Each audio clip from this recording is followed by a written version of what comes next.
Hi, Susan here. We're going to be doing a great interview with Ruth George from Feld Entertainment, the character specialist. And that's what's next.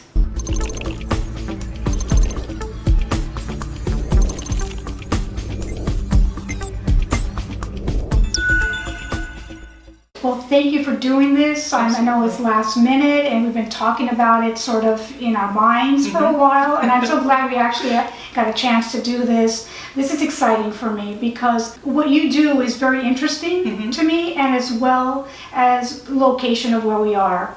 We're in Florida. And people might not know that, but we are in the state of Florida. And one of the biggest things in the state of Florida, especially in this part of Florida, would be Disney. And you work for Feld Entertainment. How exciting is that? So I want to really just get into the nitty-gritty of that. But before I do that, I want to get a little bit of history from you, so our viewers can see exactly what it takes to get to where you're at. Sure. So, what was your education prior to this position? Well, I actually started out when I was in high school, started doing theater, working as stage manager, and then went into, got an undergraduate degree at Southern Illinois University in theatrical disciplines, and then I worked at several different locations throughout the United States, doing summer stocks. And then also went to University of Arizona in Tucson and received my MFA in scene design, props, and also costume design. Wow. So you really wanted to specialize in it. You wanted just to be in that specific area, and you knew exactly what you wanted. You wanted sets. You didn't want to do costumes. Not at first, no. I mean, it was mainly props was what my passion was. But I also really enjoyed the aspects of costume where it was, you see the armor, you see the crowns, you see jewelry, all the accessories, and I started getting interested in doing the costume craft portion of it. Yeah, so kind of went into, played with both the props and costume aspects. So that's why I fell in love with it. So I work for Feld Entertainment. We are one of the largest touring companies in the United States and actually globally. We produce Disney on Ice, Marvel Universe Live, we do Monster Jam, we also have Sesame Street Live, which is one of our newer shows, and actually this year we just launched Jurassic World Live. Wow. Yeah. Wow. Yeah. Is it associated with any of the movies? Or? But yes, we do work with the Universal type companies, and also the Marvel company too. But it differs from movies. So what you're doing is live performances. That's correct. And they're all over the world. Where are you going next? I am going to Belgrade, Serbia. Amazing. That's why we're doing this interview so quickly, because I wanted you before you were gone. It was very exciting for me to have you here. So with the education and how far you've gotten, I mean, do you feel that it's important to have that level of education if you're going to be in this field and really excel in this area? It depends on what I don't want to have the emphasis solely on education because we have so many amazing people in this field with different levels of education. You don't necessarily have to have a master's degree. That was the path that I chose. But I know people who may have had just their undergraduate degree or an associate's degree. It all just depends, and it also depends on the passion of the person. You do this art in order to feed something in your soul.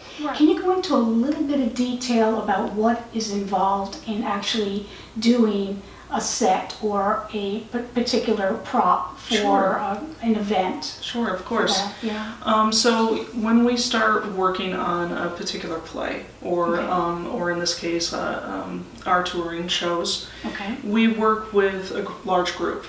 You have your producers, you have your directors, you have your people who are in every single aspect, lighting, sets, costumes. And they all work together, even from the largest touring to the smallest theater, community theater. There is that core artistic group that basically decides, okay, we're going to do this particular show. Right. We want it to look like this. We want to set it in this type of era. Yes. And so it's very collaborative. Right. And you want to make sure that you are encompassing everyone's vision of what it is, but there is the director's vision of what the total look will be. Okay. And then everyone works together to create that. And that's what differs from, you know, someone maybe just doing a fashion line. Right. And they are the director, they are the producer, they are, you know, all of it. But here you have to pull. I know you're not directly involved with the designing of the actual costumes. Do you see that part of it? I do. Do you work with them? Do they collaborate with you and come to you and say, okay, this is what it's going to look like. You need to do the other part. It's when it comes down to the construction aspects of it. Okay. We have an in-house designer. Okay. Ken Minnie. He actually is the one who designs a lot of our costumes now for Disney on Ice, for Sesame Street Live. He actually also did the design for Jurassic World. Okay. And so he's our in-house designer. All right. And he's just a door away from our costume shop. Okay. So when we are building aspects in our shop, he'll just come in, he'll have a conversation with us. He'll talk to our tailor directly, or our stitchers, or myself, and we just have a discussion of, you know, what is the best way to achieve this look. And you bring this, and these are actual events like that you're going to have these shows all over the world. In that process, a couple of questions. First, are there duplicates of these costumes and masks and accessories? Some pieces, yes, we do have duplicates for, because we actually will have sometimes 2 shows, sometimes 3 shows a day over a weekend. So there could be a total of 9 shows in one weekend. Wow. Yeah. So you want to have duplicates, so that way the performer will have like a fresh set of clothes the next time. Sometimes there's not a duplicate, but they wear what we call show laundry underneath. So that way everything stays fresh and ready to go. I was wondering about that. I mean, you don't dry clean the pieces. These pieces are... Some pieces we do have to dry clean. Okay. But they have some kind of undergarment that actually protects or does the body sweating or whatever, so that it keeps the actual costume fresh. Interesting. And you have to be careful of different products that people wear. We usually say, you know, stay away from perfumes, you know, what that can do to fibers. Sure. You also different chemicals. We have to make sure that we're using like a very clean product to clean the clothes, nothing with a lot of harsh chemicals. So if somebody has allergies, they're not going to have an allergic reaction on stage, right? So what has been the biggest pitfall or problem you've ever had on the road with these costumes? Can you remember an event or situation? Well, a lot of times, because we are global, it's always difficult to get to a costume or a piece if it is having issues. But we have a great crew of people who are on the road with our shows, who they contact us, they say, okay, this is something that we're dealing with right now, what's the best way that we can tackle it? So you have a huge crew then? Huge crew. Wow. Yeah, every show has at least 2 or 3 different people who are on the show, wardrobe-wise. I also work close in hand with the props crew, especially with any of the costume pieces that have to be painted and maintained.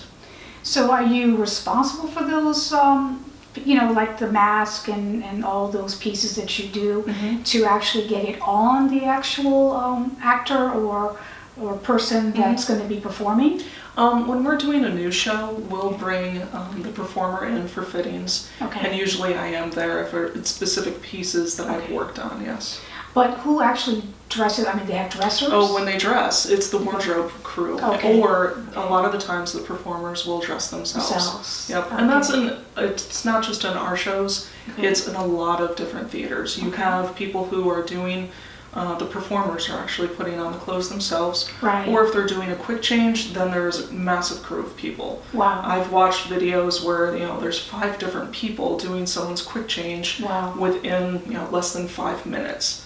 So you have somebody undoing somebody's shoes, somebody taking the wig off, replacing the wig with something else, they're changing the garments, any of the jewelry, accessories, somebody with just, a towel patting that person down. Sure, sure. And then somebody also there on hands to put makeup on, just, pat them down so they look fresh. Sure. Yeah. A little bit more involved than the backstage of a fashion show. Just a little bit. It's craziness as well. It's crazy, yes. And then backstage of a fashion show is also craziness because it is fast-paced and they have to change. Now they get away with trying to get more models, and paying for more models so that they don't have to do those quick changes so much. But live performances. You only have a few group of people that are working on it. Right. Yeah.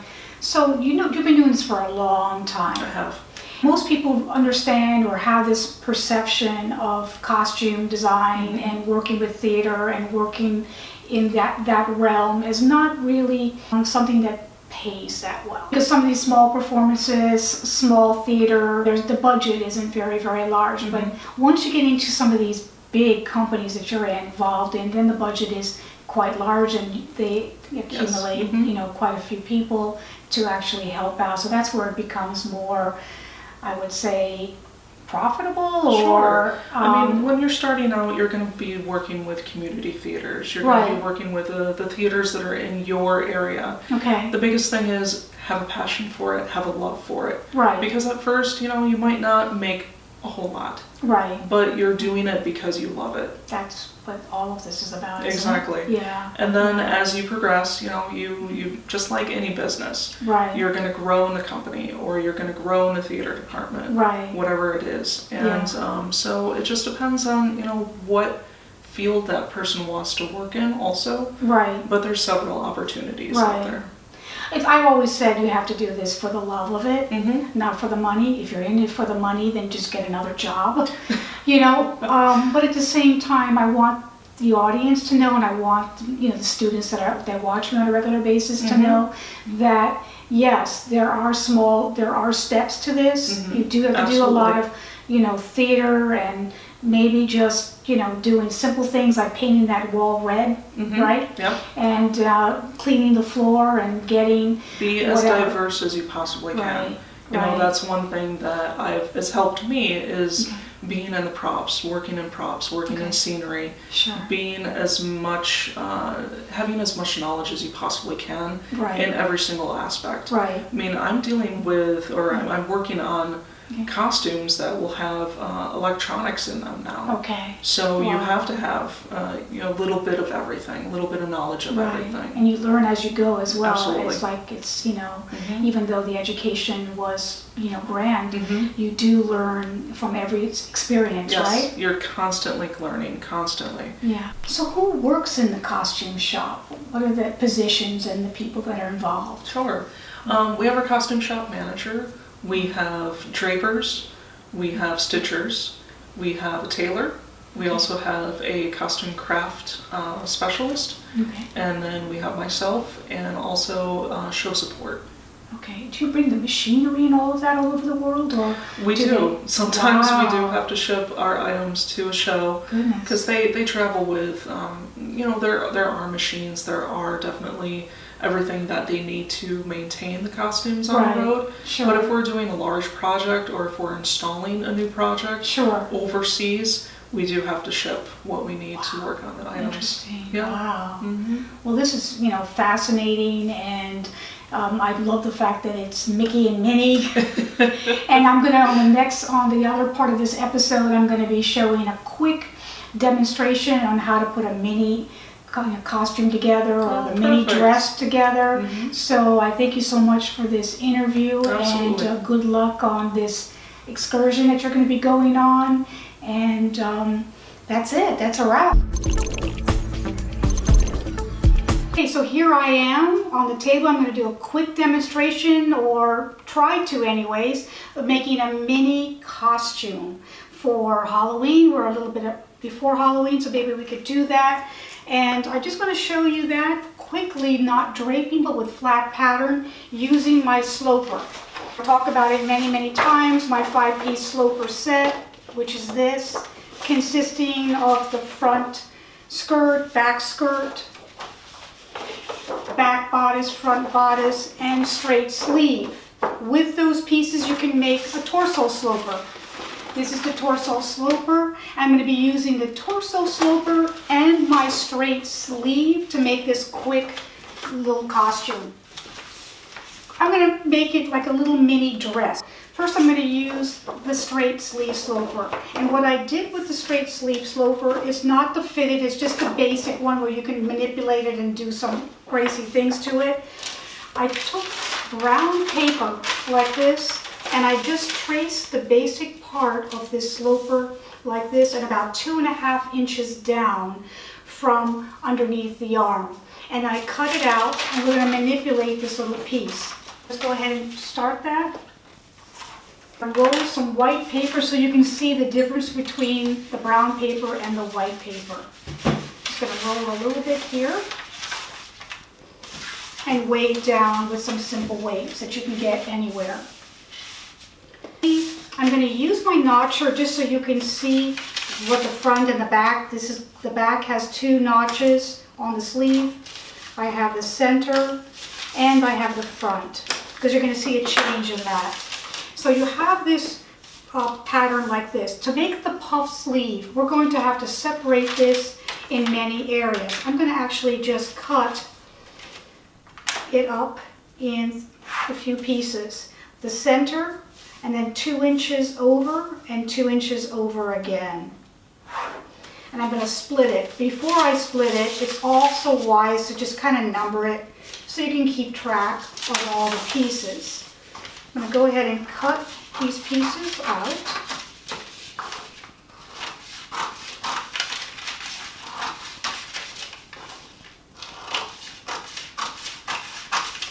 Okay. Now we're just going to put it on the white paper. Let me put a center line here just so you can see what's going on. Weigh these guys down. And I'm going to do it this way so you guys hopefully can see it this way. Just going to give a center line. And we're going to separate it. With the puff, I'm going to want it to be a little bit puffier on the top than the bottom, but we're still going to have to separate it. So I'm going to just eye it how I want it to be. And if you want the top part of the cap to be much fuller, then you can just put it on an angle like I have it here. So I'm just going to kind of eye it like that. And I'm going to do the same thing here. I'm going to make it a little bit puffier on the top than I am on the bottom, weigh it down. Whatever I'm doing on this side, I have to actually do it on this side. So it's going to have to be pretty close. So I'm doing 2 inches on the top. And you also want to make sure, and you can use a ruler or whatever guide, and I'm putting a perpendicular line here to see that these are touching at the same area. Pretty much like that. Then I'm going to weigh it down. I'm going to make it less down here. I just want to eye it more. And so the puff is going to be, the gathers are going to be fuller here than on the outside. I'm going to go ahead and do the same thing here. You can also correct it afterwards, so it really doesn't matter if you make a mistake this way. And when you think you have what you want as far as the fullness, and you can tape it down. So let's just go ahead and tape this guy down really quickly. So I'm going to do a lot of this freehand. I'm not going to do crazy calculations. I'm going to draw it as if I am just drawing on a canvas. I think that it is much more creative to do it this way, and this is just the way I work. So we have the cap here. We already know that this is where it is. When you're doing a puff sleeve, you have to add to the cap a good amount, depending upon how exaggerated you want it. So we're going to go ahead and put it up there, I'd say about another inch, like that. Once you have that, I'm going to be using my French curve and just sort of eyeing it. I'm going to try to make it touch this part here. So just use the curve wherever you feel you need it and put in a rough line. I'm going to go ahead and do that on this side as well. The line will be the edge of this. The same thing has to go here on the puff. If you want to give an extra little poof to it, you can go further down here to nothing. But I'm going to just do a shape like this. Just going to eye it and make it a little bit longer there. Whatever you're doing on one side, again, you have to do it on the other side. We're going to fold it in half anyway, so it really doesn't matter. So once you think you have a shape that you like, then you can add your seam allowance. I'm going to try to do it on the right side like this. I'm going to add my 1/2 inch seam allowance just on the outside edge, 1/2 inch on the side as well, around the underarm, armhole, and all the way up to the cap, and just roughly giving myself that 1/2 inch around my design line. I'm going to fold this in half so that I'm going to be able to do the other side as well more accurately. Okay, so there is that side. Then I'm going to go ahead and just cut the side out.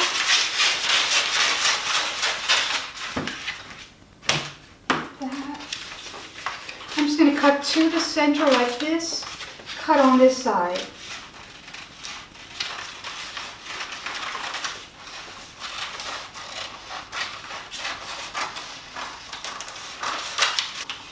And then the sides. I just wanted to show you something simple. I want to show you the sleeve, at least a simple puff sleeve. So I have, this is the front, right? Because this is the one notch that we have over here. I'm going to continue that one notch and put it in. Then I'm going to fold on the center line like this so that I make sure that the other side is equal. I'm going to go ahead and fold it in half. Make sure I'm right there where I need to be. That is the center, like that. And then the back of the sleeve is just slightly larger, and I'll show you that. I'm going to just trace this first, all the way around. The same as the front. There's the notch for the front. There is a little bit of a height that goes on just slightly on the back. So I'm going to fold this in half so maybe it's easier for you to see, and then go ahead and cut it out. It's the same here underneath the arm, and then it just slightly increases right around where the notch is to the cap. That's on every sleeve. And then it goes to nothing again at the center, just like that. Notch here for the front. I'm going to go ahead and put where that first notch starts, and then there's a second notch on the back. This is now equal on both sides. We want to go ahead and put our center notch. That is the puff sleeve that we wanted for the actual costume. Then there's a band that this gathers to. So there's going to be a center notch here as well. And just to make that band, I'm going to go ahead and put all these notches in. This tells the sewer what kind of seam allowance you have and what sews into what. So now that I have all these pieces here, and I'm just eyeing my 1/2 inch, you guys please measure. So the band is just getting the girth where your bicep is or wherever you want that sleeve to land. So you want to get your body measurement plus maybe about 1 inch of ease. Not much more than that, because then the puff has nothing to puff from. It has to be as snug as possible, and we're not going to put any zippers or buttons on this actual costume. So I'm going to make it 11 inches because it's comfortable around 10, and then I'm going to add that 1 inch. So all we're going to do is do a straight piece, 2 inches, so it'll be just 1 inch. It'll be folded in the center, and then 1/2 inch on each side, like that. And this ruler is actually 11 inches, so it's exactly what I need. I'm going to go ahead and take the edge of that ruler, like that.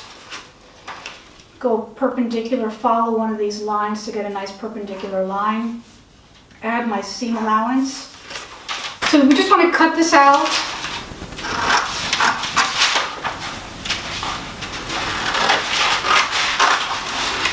Once you have it cut out, you want to fold it this way. That's going to be half of it. And then you also want to fold it in half because you want to get the center part of that cuff. You're going to go ahead and use the notcher again on all of those seam allowances and seam lines. You have this gathered into this band, just like that. Also, it's very important to know grain line. The center of this sleeve will be the grain line. You want to use this as a lengthwise grain on your fabric. So that's the grain line on that. And lay it on the fabric like this with the selvage on the edge like that, and as well as this. Once you have it cut out, you're going to sew that seam underneath the arm, and you're going to put two rows of gathers around the actual sleeve itself. And then you want to pull usually the bobbin thread or the inside thread, take both of them together, and then just gently push your gathers till you get them all where you want them to be. We're trying to make them focus on the top part of the cuff because we want that extreme puff on the top. So I'm going to go ahead and just do it like that till I get enough gathers. The same thing goes on the other side. Taking your bobbin threads, take them both at the same time and just gather it gently till you get what you want on that. Once you have that there, you're going to do the same thing to the bottom. Then you want to put the cuff is sewn in the center, and then it's folded in half, so you have it in a complete circle. You want to put the seam to seam, right sides together. Let's do it like that. And I'm not worrying about finishing. This is a costume, guys, and I would never say don't finish the seams, but if you're not washing this costume, it really doesn't matter. Okay, so I'm going to go ahead and open these seams like this and put them together, hopefully, with the top cuff. Just going to pin the inside like that, and then just gently move the cuff so that the notch on the center matches the notch that you have on the center of this item too. And there's that notch as well, so you want to add that. So the gathers are equal on both sides. And you can go ahead and put the pin this way if you want to sew with the pins. I don't usually sew with pins. I just put them there to place it and I take them out. So then you want to just gather it where you need it to be, and voila, I'm going to show you the finished product. Of course we did the entire piece. So there's that little puff sleeve for Minnie Mouse, right? And I'm just taking the torso sloper, and you can see over here I have the tracing of the torso sloper, and then I just started adding that little bit of curve as I saw fit, and as I made it a little bit wider because I wanted it to be fuller. And I also went above the waistline because I just wanted it to be kind of gathered on the top as well as the bottom. That's up to you how you want to do that. And so it's very easy to just trace these guys out. I released the darts on the sloper except for the bust dart that had to stay in. And then I just made my design line, guys. And the same thing with the back. I'm not going to use a zipper, but I do have it where it is, where it's cut on the back so you can open it to a certain point and get into the garment. I did release these darts as well, kept the shoulder dart, and just made a design line as I saw fit. And there you have it.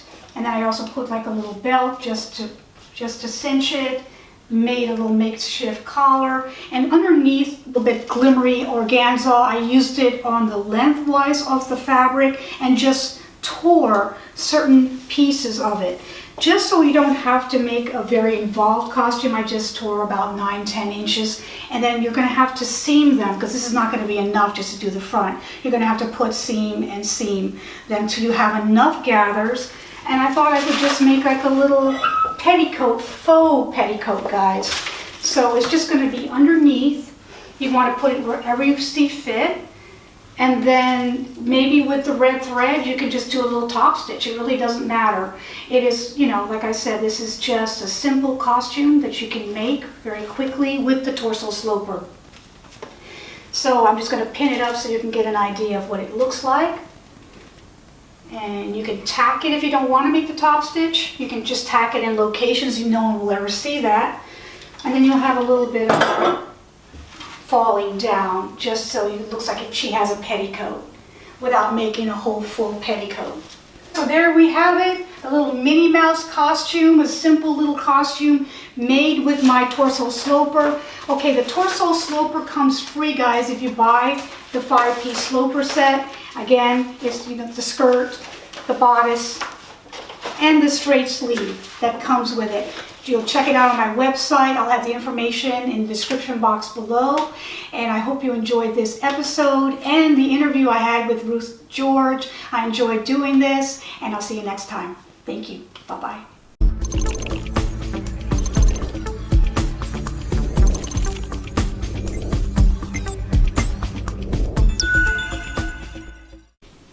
Okay guys, I just want to point out something different from regular clothing to costume design. It is very important to have large seam allowances. You don't know who's going to be wearing this garment, and you want it to be flexible. So my back seam is always 1 inch or more. So I have 1 inch back here, and however I want to put it together. And technically I should probably have 3/4 inch inside the guts of this garment as well, instead of a 1/2 inch, which is really ready to wear seam allowance. All right, just that tip for you. Okay.